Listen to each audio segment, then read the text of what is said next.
الحوثیوں کے میزائل حملے، سعودی عرب نے کہا مار گرایا۔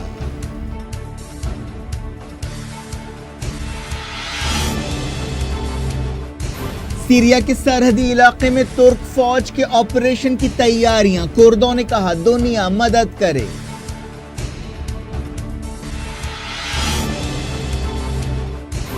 امریکہ اور اتحادی ملکوں کی میٹنگ، ٹیلرسن نے کہا نارتھ کوریا نیوکلیئر پروگرام نہیں روکے گا تو فوجی کارروائی کریں گے۔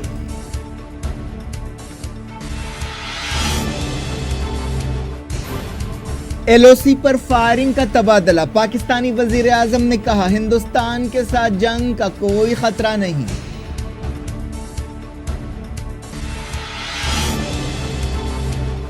ساؤتھ افریقہ نے ہندوستان کی کامیابیوں کا سلسلہ روکا، سینچورین ٹیسٹ میں کوہلی کی ٹیم کو شرمناک شکست۔